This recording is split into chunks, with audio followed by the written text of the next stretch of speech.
Olá pessoal, tudo bem com vocês? Hoje Caio Fontinelli dá um pulinho em Pomerode, cidade próxima aqui de Blumenau, e vai mostrar pra gente o processo de fabricação de queijos, para mim considerados os melhores queijos aqui da nossa região. Vai ficar muito bacana e essa matéria é saborosa, hein? Para quem ama queijo como eu, vai gostar, fica ligado. E Cris Grassi dá um pulinho até um colégio aqui perto, em Blumenau, conversa com alguns jovens que estão aí finalizando o 2º grau, estão no 3º e com uma dúvida cruel: que profissão seguir? Essa dúvida não só atinge os jovens, como os pais também. Gera um certo estresse até a decisão final. Vamos ouvir hoje esses jovens no quadro Pais e Filhos com Cris Grassi. Esse é o programa Eu e Você, a sua melhor companhia.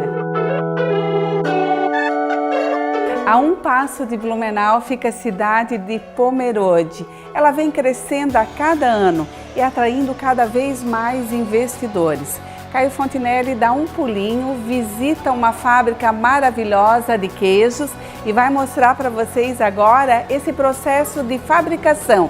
Um dos queijos que eu considero os melhores, um dos melhores aqui da nossa região. Olha só que bacana.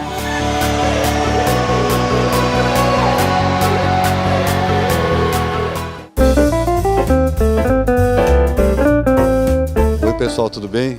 Estamos aqui em Pomerode em mais uma visita aí na busca da excelência pela qualidade, e hoje aqui a gente está visitando uma queijaria, um laticínio, que hoje faz os queijos finos, eu acho que muito valorizados já na nossa região.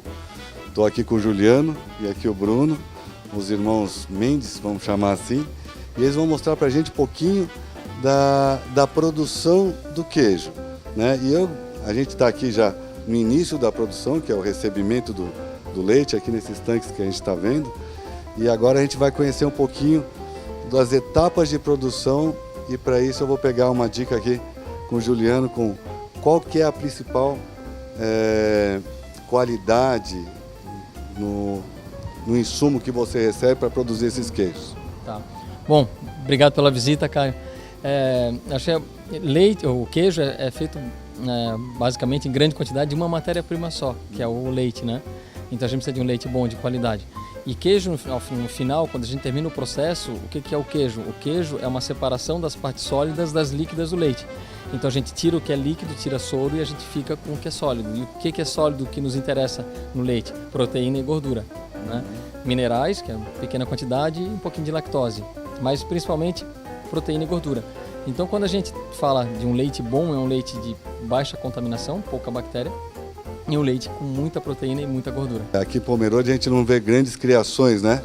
De gado, leiteiro, coisa assim. E da onde vocês conseguem todo esse leite para produzir o queijo?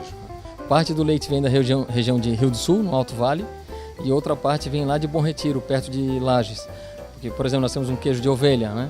E lá em Bom Retiro tem um produtor de leite de ovelha, de qualidade, em uma quantidade razoável, que nos atende aqui. E agora vamos conversar um pouquinho aqui com o Bruno. Bruno, quando a gente recebe esse leite aqui, né, na empresa, né, quais são os cuidados que você tem que ter? A gente tem que ter bastante cuidado com a linha, né, de recepção, e bastante atenção com a temperatura, né, que a gente precisa seguir alguns padrões aí estabelecidos pelo Ministério da Agricultura, né. Então o leite chega a determinada temperatura, a gente tem que resfriar ele até 4 graus, é o máximo que a gente pode estocar ele, para manter ele com as características ideais, né, para depois a gente poder encaminhar para a produção ali dentro da fábrica, né. A gente vai passar agora da recepção do leite para começar a conhecer um pouquinho da produção. Vamos lá?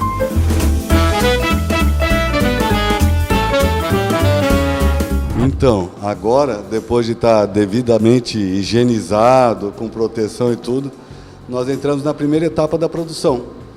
Aqui o leite sai ali do recebimento, ele passa aqui pelas paredes, né? Isso. E o que acontece aqui, Juliano? Bom, aqui a gente tem um pasteurizador.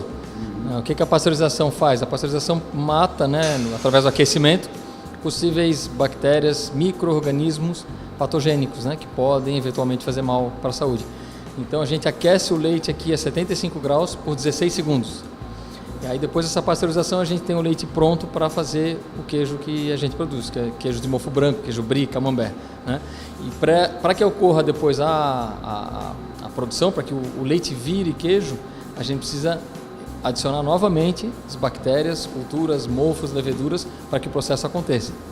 Na realidade, a gente mata tudo que não deveria estar para depois adicionar as coisas boas, né? Exatamente. Tá legal? Vamos lá ver, vamos ver como é que a gente continua esse processo. Olha que bacana, né? Aqui ele está me mostrando que para cada queijo diferente você tem uma cultura de bactérias, podemos falar assim, né? Bactérias, mofos, leveduras. Mofos e leveduras para dar as características do queijo, né? Aqui nós temos algumas, né, Bruno? Conta aí pra gente.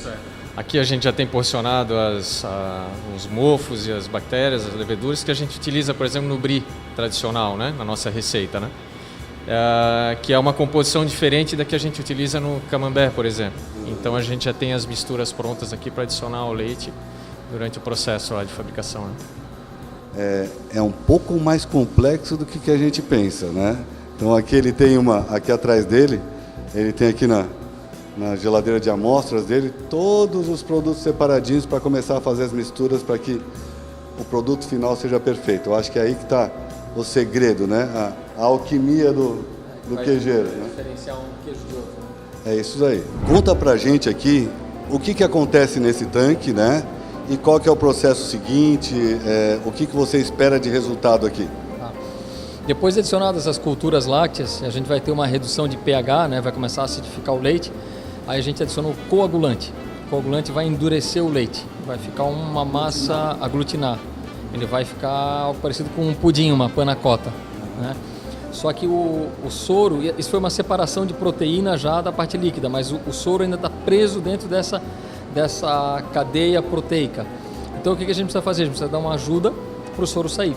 Então o que se faz? Se corta, se passam liras, diversas formas, para a gente ter grãos, né, de coalhada que a gente fala, desse tamanho, né? E com isso a gente conseguiu fazer uma separação quase completa do soro da massa. Aqui a gente começa a já ter algo próximo do queijo. Queijo de primeira linha em primeira degustação.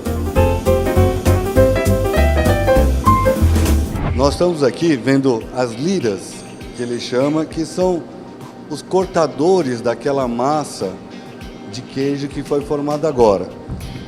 Conta pra mim, existe alguma diferença entre uma lira e outra, que eu estou vendo que tem formatos diferentes? O que seria isso? Para o nosso processo, a gente precisa fazer cubos desse tamanho, aproximadamente 2 centímetros, né? E por isso que a gente tem sentidos diferentes aqui para as liras, né? Para poder cortar a massa e fazer esse cubo, né? Então tem esse tamanho para a gente, nossos queijos são relativamente de alta umidade, né? Então a gente precisa reter um pouco de umidade, também um pouco de soro dentro do grão, né? Um queijo mais duro, por exemplo, tipo um parmesão, o grão já é bem pequenininho, já se faz um corte menor porque se expulsa mais a umidade e o soro, né? Para concentrar mais o sólido ali, né? Tirar praticamente todo o líquido. Exatamente, fica um queijo mais seco, mais duro, por consequência.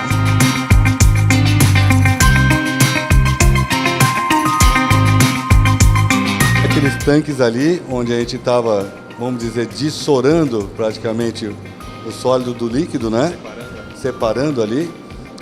E agora a gente vem para cá. O que seria essa outra etapa? Agora é o processo de enformagem. Então, os grãos, a coalhada, né, a massa a coalhada do queijo, atingiram um pH e uma consistência ideal. Então, a gente chegou na hora da enformagem. Então, a gente pega esse tanque, a gente começa a tombar ele, elimina o excesso de soro, né, e depois a massa começa a descer e vai entrando nas formas, né? Essa daqui já é a forma permanente dele. Ele vai ser finalizado aqui, não? Sim, ele fica até amanhã. Ele fica até amanhã de manhã na forma. E aí quando a gente tira, para daí seguir para outro processo.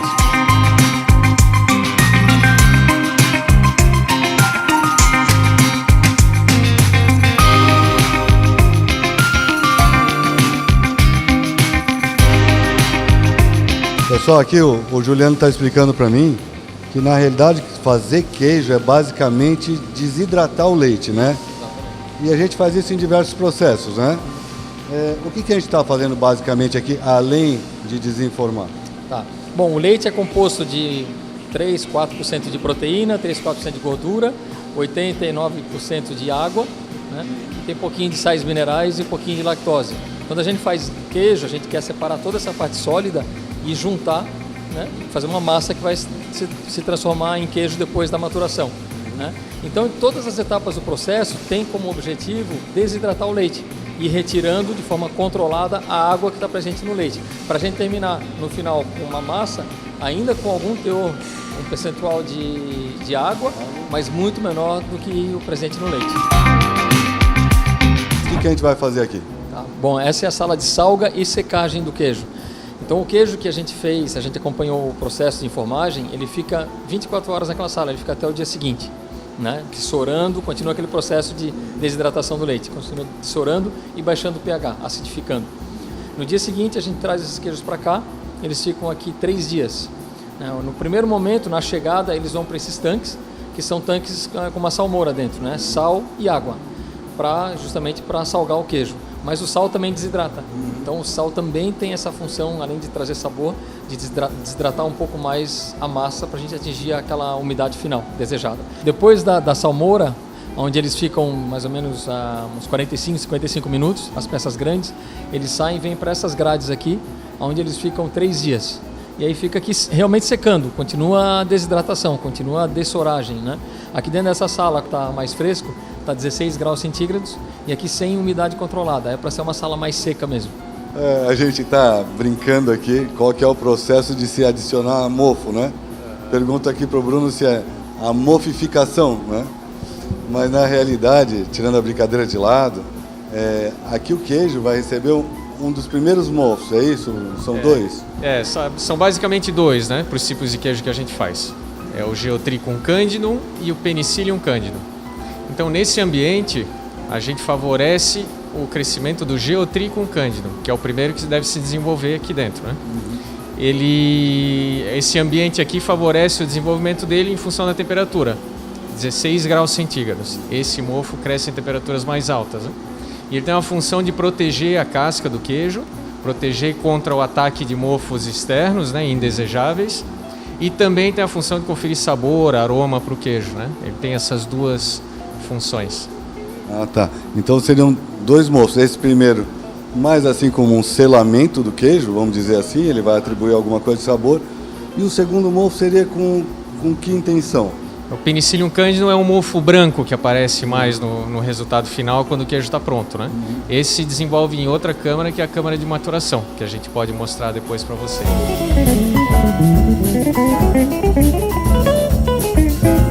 Lá a gente saiu da salmoura, tirou o queijo de lá e veio para a sala de maturação. Aqui, se vocês conseguirem dar uma olhada, dá uma olhadinha para lá. Aqui nós temos diversas etapas de maturação dos queijos, certo, Juliano? Bom, aqui a gente já está se aproximando do final, né? A gente tirou o queijo que estava naquela sala a 16 graus, sem umidade controlada, para secar e crescer aquele primeiro mofo, que é o Geotrichum, e a gente traz para essa sala aqui, que aí já tem uma temperatura mais baixa, algo em torno de 12 graus, e tem uma umidade bem controlada. Aqui a gente procura uns 91, 92% de umidade, é uma umidade bem alta. Por que a gente tem essa temperatura e essa umidade? Para que o outro mofo cresça, que é o Penicillium candidum, que é aquele famoso mofo branco que fica na superfície do queijo brie, do queijo camembert, né? Então aqui a gente pode ver esse queijo que já veio para cá há 2 dias, que a gente já começa a ver um leve crescimento do mofo branco. Ele não está ainda cobrindo toda a superfície do queijo, mas ele já começa a aparecer. E a cada dia ele cresce mais, é muito rápido, de um dia para o outro é bem visível a diferença. E nós vamos ficar aqui e completar 10 dias. Depois de 10 dias o mofo cobre o queijo inteiro e o queijo está pronto para ser embalado. Ô gente, olha que lindo aqui esse queijo, ele parece estar coberto de algodão. Eu fico imaginando a quantidade de sabor e aroma que vai parar no produto. E daqui só vai evoluindo, né? Muita gente pensa que o queijo completou, formou o mofo, embalado e ele está pronto e ele não muda mais. Mas isso não é verdade, ele está cheio de bactérias vivas aqui, mofo, a levedura, Então, mesmo ele indo para o mercado, todos os dias ele continua mudando, ele continua evoluindo, continua acontecendo a maturação. E esse mofo que está na superfície, ele tem uma importância muito grande para o sabor do queijo, porque ele vai quebrar as proteínas, vai quebrar as gorduras, e nessa quebra de proteína e gordura, ele muda a textura do queijo, deixa o queijo mais cremoso, mais macio e traz muito mais sabor e aroma. E também deve ajudar na digestão. Estou errado ou não? Eu já não sei.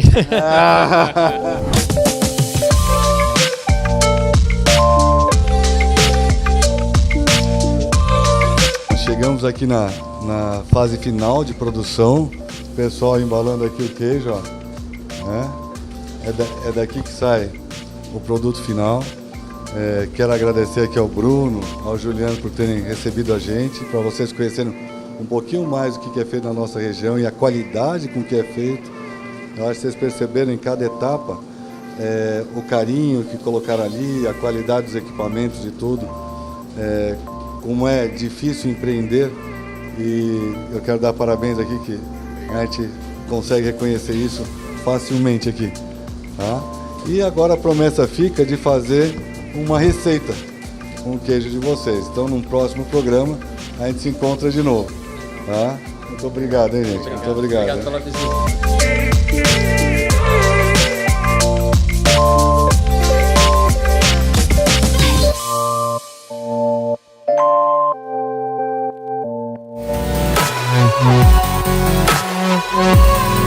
Você sabia que tem muitos profissionais insatisfeitos com a profissão e que tem muitos alunos que desistem da faculdade pela escolha errada do curso? Esse é o assunto com a Cris Graff no quadro Pais e Filhos. Olha só.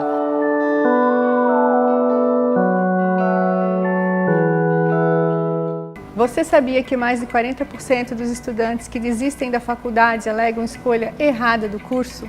Em uma pesquisa realizada em 2015, foi revelado que mais de 70% das pessoas estão infelizes com a sua escolha da profissão. O que será que causa esses índices tão elevados? Será que a escolha foi feita de uma forma impensada, sem pensar muito? Ou será que se buscou somente satisfação financeira, profissões da moda, sem pensar no resto? Será que os nossos jovens estão preparados para essa escolha tão importante? E hoje eu estou aqui muito bem acompanhada desses jovens e nós vamos conversar sobre a escolha da profissão. Um assunto que eu vivencio dia a dia através dos meus atendimentos com um coach vocacional e que traz sim ainda muita ansiedade e muita pressão para a vida dos jovens e dos pais também. Primeira pergunta, eu queria saber quem aqui já decidiu qual profissão quer seguir? Legal.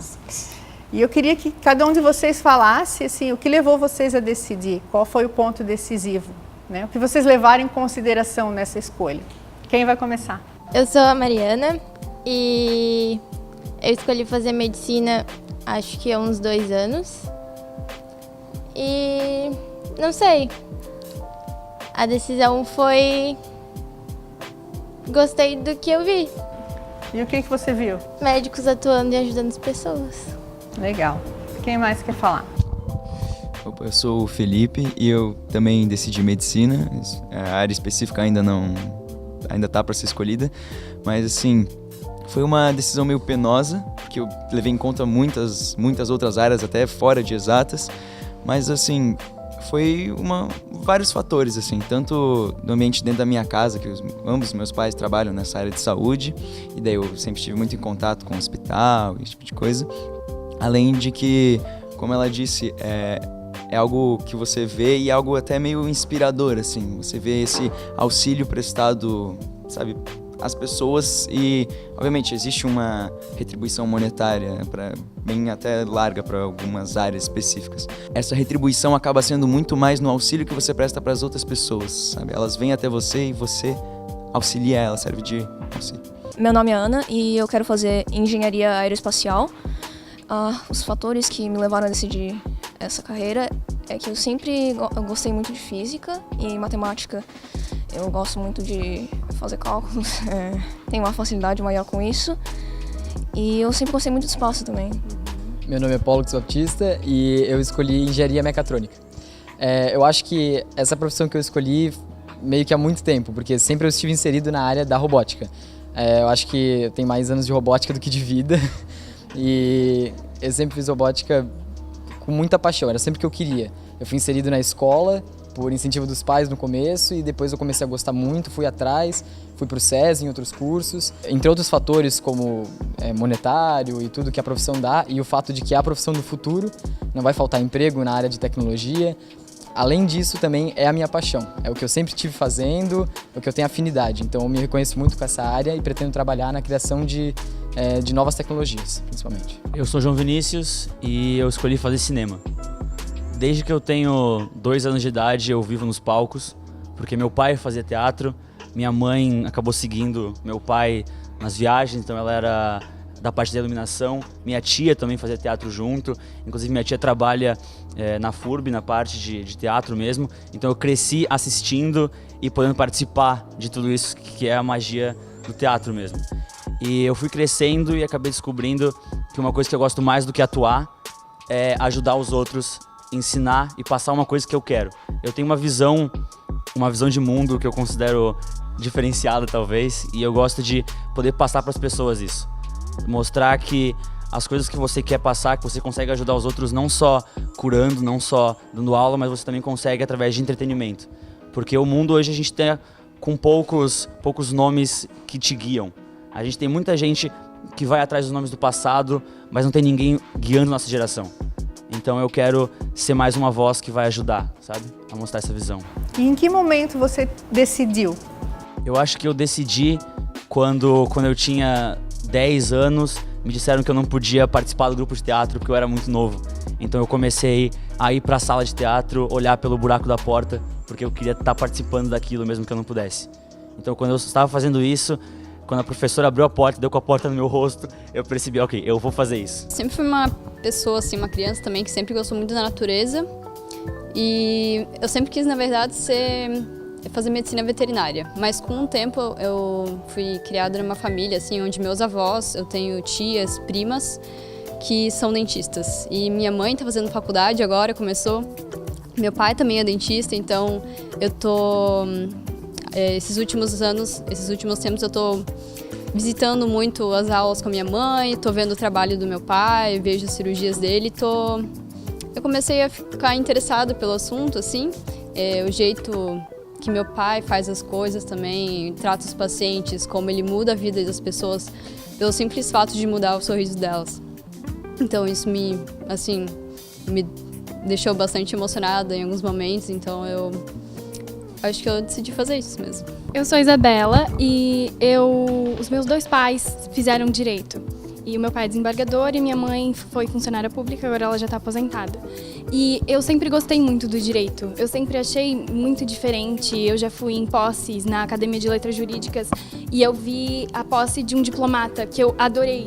Ele morou em diferentes países, ele morou na China, morou na Rússia e morou na Itália. E é o que eu penso em fazer, eu penso no direito internacional ou no comércio exterior. Que eu sempre me vi do mundo. Eu não penso em ficar aqui em Blumenau ou no Brasil, eu quero realmente ser uma cidadã do mundo. Você já teve dúvida entre 2 profissões? Sim, eu já pensei também em seguir relações internacionais, que também vai bem para essa parte do direito internacional. E o que foi crucial assim, para você falar, não, eu quero realmente essa área? Porque eu sempre vivi muito no fórum aqui de Blumenau, porque os meus pais sempre trabalhavam lá. E eu vi os processos, eu fiz os meus próprios processos com processos antigos, que não estavam mais em uso. E eu achava tão legal que eu penso realmente em seguir nessa área. Legal, obrigada. Como nós temos os que já decidiram, nós temos também os que ainda não decidiram, como é o caso do Arthur. Eu me chamo Arthur, estou no 2º ano do ensino médio e diante da minha carreira escolar eu sempre gostei da parte de exatas, parte da matemática, da física, da química, e isso que me deixa muito ainda nessa ambiguidade. Atualmente eu estou em dúvida entre 2 cursos, que seria Engenharia Aeronáutica, no Instituto Tecnológico da Aeronáutica, no ITA, e na Engenharia Mecânica, 2 cursos que me puxam bastante atenção. E essa parte de mexer com toda a física, com a química das reações, me fascina muito. E é isso mais ou menos que eu prevejo para o meu futuro. Só ainda tenho um ano para decidir o que eu vou tentar. E para quem ainda não decidiu, eu trouxe algumas dicas. A primeira dica seria o autoconhecimento. Se conhecer, saber do que gosta, do que não gosta, conhecer seus talentos, suas habilidades. Nos meus atendimentos, o primeiro dia eu pergunto para o jovem, você se conhece? Quem é você? E a maioria fala para mim, não sei. E se conhecer, o autoconhecimento, ele é muito importante para que a gente faça uma escolha mais assertiva. E não só na escolha da profissão, para várias escolhas da nossa vida. A segunda dica é pesquise sobre suas possíveis dúvidas. Pesquise também sobre as novas profissões. E pesquisar não é pesquisar por cima, é ir a fundo. É pesquisar desde a grade curricular até o que o mercado exige do profissional. Se possível, visite locais de trabalho, fale com profissionais da área. Quanto mais informações você tiver, mais clara será a sua decisão. Terceira dica, goste do que você vai fazer. Muitas vezes as pessoas perguntam para mim, e a remuneração? A remuneração ela é importante sim, mas o que você vai ganhar está diretamente ligado ao quanto você gosta ou não do que você vai fazer. Um profissional de sucesso, uma carreira bem-sucedida, é o resultado de uma escolha bem feita, mais a quantidade de amor, comprometimento e dedicação que você coloca naquilo que você faz. A quarta dica é, procure traçar o seu futuro. Tenha uma rota, porque quando a gente sabe aonde a gente quer chegar, os desafios, os percalços do caminho se tornam mais leves e menos difíceis. O fato é que nós estamos numa era de grandes e rápidas mudanças. Estudos já mostram que muitas profissões vão surgir, outras vão acabar e outras ainda serão automatizadas. E como nós vamos sobreviver a esse mercado? Como ser um profissional que faz a diferença? Como se destacar? A minha dica é, o conhecimento sempre será muito importante, mas desenvolva habilidades que máquina nenhuma poderá ter. Desenvolva as habilidades interpessoais. São aquelas do relacionamento, desenvolva sua capacidade de liderança, de lidar com conflitos, de ter empatia. Desenvolva também as suas habilidades intrapessoais, o autoconhecimento, a gestão das emoções, o autocontrole, a capacidade de lidar com conflitos. São esses os pontos que as empresas estão valorizando muito e vão valorizar cada vez mais. Uma questão que eu achava interessante pontuar é que às vezes quando a gente vai escolher, a gente vai ter a escolha da profissão, a gente acaba pensando muitas vezes no que a gente é bom na escola, no que a gente é bom em fazer e muitas vezes isso não reflete muito a vida real, assim. Por exemplo, uma coisa que contribuiu muito na minha escolha, que na verdade atrapalhou a minha escolha, é porque eu fazia teatro junto com o Jonas, por exemplo, com meu amigo João. E eu também escrevo poesia. Isso é uma coisa que eu quero assim, levar pra minha vida e assim, seguir fazendo. Um hobby. Eu não diria que é um hobby, porque como exemplificado por um palestrante chamado Haroldo Dutra Dias, ele mostra que na vida dele, ele decidiu fazer direito. E ele é muito bom em direito. Nossa, ele até chegou ao ponto assim, de ser um mestre em grego e ele traduz, ele assim, tem um conhecimento muito vasto nessa área. Mas ele conta que o trabalho dele é para manter como se fosse a aptidão para a vida dele, o que ele quer fazer, assim. Através do trabalho ele consegue muito dinheiro e com o dinheiro ele consegue bancar aquilo que ele quer fazer para a vida dele, que é ser um palestrante. E muitas vezes a gente pensa em a coisa que eu melhor faço é isso, mas muitas vezes você consegue fazer uma coisa fora da sua zona de conforto, que vai te empurrar a buscar novos horizontes. E isso, o autoconhecimento ajuda bastante, né? Obrigada. Então, complementando o que ele disse, um exemplo é que eu sempre gostei muito de dança. Eu gosto muito de danças urbanas, eu danço balé atualmente. E eu tava pensando, tipo, sei lá, 2 anos atrás, a levar, tipo, isso como carreira mesmo. Só que, tipo, eu acho que eu precisava me conhecer melhor, assim, que às vezes a gente confunde um hobby como se fosse um emprego, assim. Eu vejo muito isso também. E daí o autoconhecimento e a pesquisa, tudo isso clareia, né? Um outro ponto que eu gostaria de falar é que existem algumas profissões, por exemplo, eu vou fazer cinema, que são vistas como superiores a outras, sabe? Eu sempre já fui visto muitas vezes porque eu me considero um bom aluno, eu tenho certa facilidade em quesitos acadêmicos. Já fui visto professores, até pessoas de fora da instituição, me falando, uau, você é muito bom em matemática, vai seguir alguma coisa? E eu falo, não, eu vou fazer cinema. Eu já vi muitas vezes olhares de, poxa, vai jogar isso fora para fazer cinema, sabe? E eu acho legal cuidar com isso. Se é alguma coisa que você gosta, mesmo que não tenha tanta remuneração, se é alguma coisa que você gosta de verdade, eu sempre segui esse princípio de vou fazer alguma coisa que me traz paixão.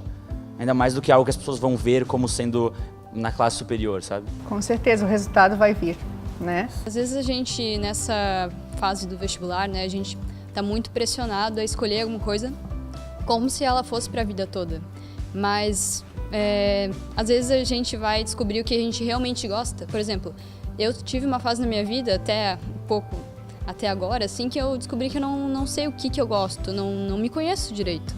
Então, na vida surgem situações, surgem pessoas que vão te mudando e vão fazendo que tu goste de novas coisas, que tu conheça novas coisas e assim tu consiga ver algo que tu nunca imaginou que tu estaria fazendo na vida, mas tu se apaixona. Acaba se apaixonando. Agora, vendo as opções de escolhas profissionais das pessoas aqui no terceirão, eu vejo que direito e medicina são as que mais aparecem. Porque, eu sou bom em humanas, eu me destaco mais em humanas, então eu vou para direito. E, eu sou mais de exatas e vai me dar mais dinheiro, acaba indo para medicina. Mas eu acho que realmente o autoconhecimento faz com que tu pense realmente o que tu quer e o que vai ser a tua vida inteira. Porque, querendo ou não, a gente pensa agora, com 17 anos, pensa que vai ser para a nossa vida inteira, mas que nem a Bela falou... Pode mudar, né? Pode mudar. A gente pode, no meio do caminho, pensar que realmente não é pra gente e a gente pode ter essa opção. Não vai ser uma coisa eterna e que vai ter que seguir isso a qualquer custo. Então, eu acho que essa questão do autoconhecimento é o que mais importa e é a chave. Seja qual for a profissão que você decidir escolher, não existe sucesso sem esforço e dedicação. Eu agradeço demais a participação de vocês, tenho certeza que vocês contribuíram bastante para esclarecer a dúvida de todos os jovens que vão nos assistir. Salve de palmas. Obrigada. Pais, é super importante que vocês sentem com seus filhos, conversem. Eu sei que vocês não podem tomar a decisão por eles, mas é importante que você sente e ouça seu filho. Com certeza vai ajudar bastante aí na decisão dele. Eu chego assim ao término dessa edição, mas para a semana que vem a gente preparou muita coisa bacana. A gente vai te ensinar o passo a passo de uma guirlanda e a gente vai pintar as tradicionais casquinhas de Páscoa. Tudo isso, anota aí, você assiste semana que vem, às 20 horas pela TV Galega de Blumenau, às 22 horas pelo nosso canal do YouTube. Programa Eu e Você, a sua melhor companhia. Um beijo e até lá. Tchau, tchau.